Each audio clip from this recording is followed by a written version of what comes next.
I am here to say I was 100% right about the Angel Reese podcast. We are now 3 episodes in, and she could have kept those mics in the store. Okay. Even today on the episode that dropped with her, Lotto, and Mariah the Scientist. Okay. There was portions of it where she wasn't trying to get into the conversation because it was getting a little rated R or just whatever the case may be. It wasn't mature. So if you aren't going to really give us what you say, you're going to dish, you're going to do this, that, a third, because you're nothing but a brand entity. This is why these players should not have these podcasts. They're not going to give it up for real. They're not going to say anything insightful. They're not going to really delve into it. She can't get the guests that people do want, because I think number 1 or number 2 guest that people did want for her to bring on that podcast was Flage, but it seems like she can't or won't get Flage on the podcast, or even if they do, it's probably going to be a little trumped up. But ultimately, I've consumed enough of that podcast to confidently say that podcast is trash. The Polo G interview, trash. Ooh, that was bad. I texted you about that. Yeah, because it was that bad. What's your 3 favorite colors? You have no connection with Polo G. Like, why are you're doing this? Because the people that fund you and the people that fund Polo G said Polo G is about to drop an album and we need some more marketing. So go on the Angel Reese podcast. Love you, gang. You also said the dumb stuff about the black women and stuff like that, but just please put the podcast and mics down. Just put the podcast and mics down. Pick up the vlogging cameras, though. Collabs with your friends are always better. That's what she should have did. Collabs with people you know are better than as well. 1 and 2. 1A, 1B type shit. Yeah, I think everything I said about it is coming to fruition. Like, obviously she can do whatever the fuck she wants, but just how good that platform is actually going to be. Even what you ask for, like what you think you asked for from her, I don't think she's going to deliver that for real. But, best of luck to her, though. Damo, do you have any? Because you said you gave a lot of pushback on that one. Yeah, and I still stand on what I said. Let her do what the fuck she want to do, whether you like it or not. Oh. It's content for somebody that's gonna watch it. First of all, I'm not surprised you want to take your horse ride around like you were right. Whatever she went in there and talk, she could have went in there and said my pussy pink, my booty hole brown, and you still would have been like, this is bad content. Like, there's nothing she would have been able to do for you to be like you were wrong. You were gonna hate regardless. So that's not true. That's not true. She could have went on there and had the deepest conversations or had some entertaining moments happen, and you would have been like, oh, well, what about episode 8? Like, you would have found something to hate on. That's not true. Mm-hmm. If she came on, had insightful conversations, thought-provoking conversations, and gave inside look, like she said, we spilling all the tea. If she did that, then I think that would have been fine. But she pretty much backtracked on everything that she said. She gave that softball ass answer about Caitlin Clark and how she feels about Caitlin Clark. Now, mind you, that's how she could have felt, but she also said that in an interview, like in a post-game interview. So there was like, I don't think that was it. She answered the question about her dating today. She did say that she was single. It doesn't look like she's going to be able to bring on these guests that people thought she was going to be able to bring on. She's not really delivering in anything, but she is just a medium for a brand to swap funds. That's what it looks like, which was part of the criticism as well. If she came on and did the opposite of my criticisms, I would have been like, oh shit, I was wrong. I was totally wrong. She didn't. I guess. I wasn't gonna watch her podcast regardless, so I don't care about the contents of what was going on.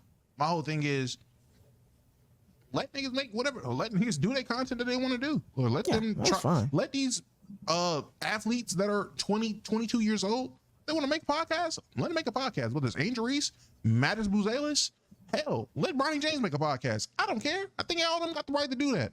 What they're gonna talk about, we will find out. Now we're finding out that Angel Reese is very limited and shallow what she's gonna talk about. Cool. I wasn't gonna watch regardless, so don't make me no different. Take your victory that game. I don't feel like, my point still stands.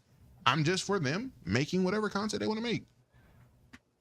That's it. Pick up the vlog cameras, man. All right, let's keep it pushing. Hot take of the week from Damo. Yeah, super easy, super quick, super simple. Was scrolling on the timeline, seen a YouTuber make this video, and it's kind of dated, so the situation might be a little dated. Long story short, I'm not even gonna get into all that dumb shit. YouTube, the same way Soul said, hey man, delegitimize a lot of these 100K plaques, these shorts viewers, these shorts subs. They're not real.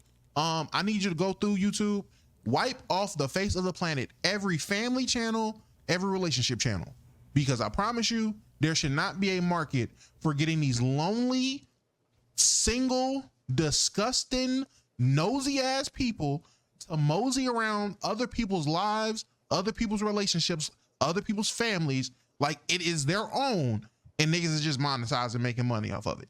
This shit is disgusting. Motherfuckers' relationships, it should not be for entertainment.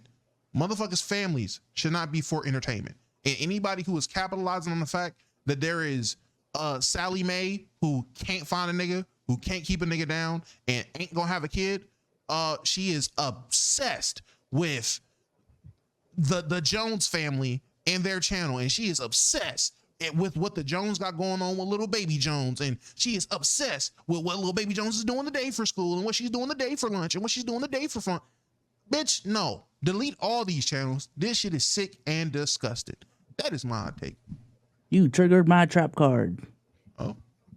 2 seconds ago, weren't you just gatekeeping on who should and shouldn't make content? Like, they got the right to make content. It's time to do it. Oh wow. I'm kidding. Wait, no. I'm not trying to be obtuse. I'm not. Let's get He ended No, this. you already at an angle, gang. You already at an angle. It's cool. Stay Oh there. wow.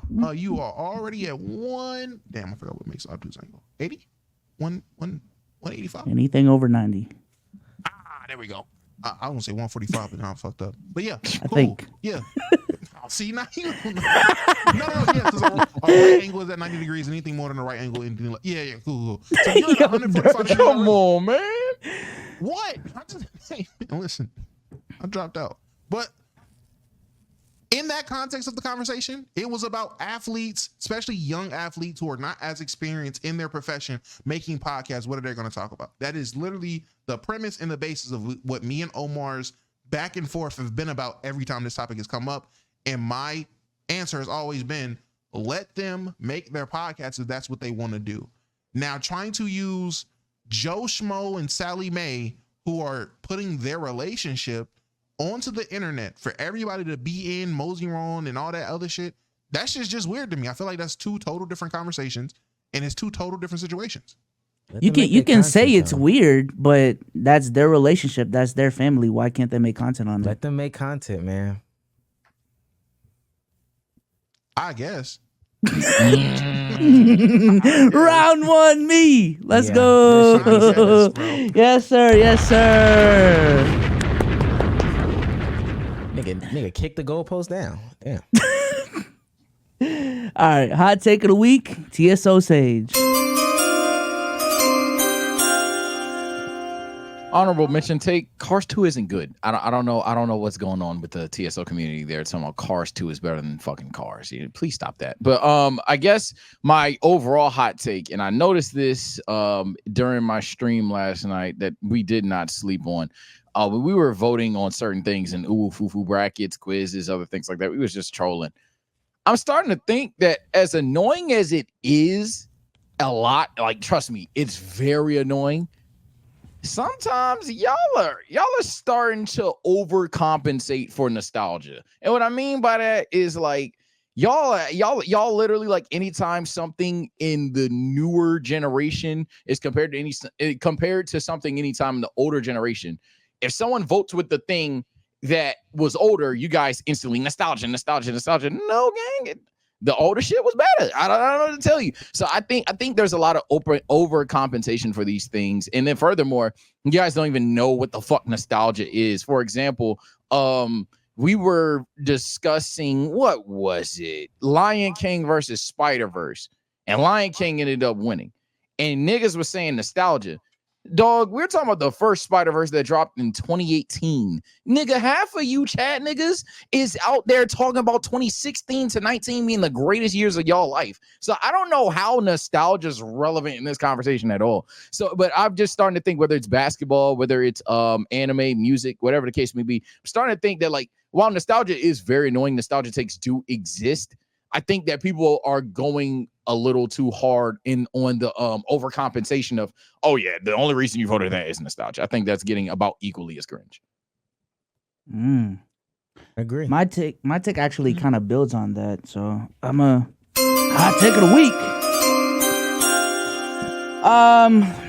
Bro, as a guy who's been really trying his best to go on a gaming training arc this year, man, I have come to find out that gaming is actually not wash. It's not cooked. It's not none of these things. Y'all just keep playing the same game over and over again, and then y'all want to say gaming is not what it used to be. I ain't gonna lie, because there actually are a lot of games to play out there.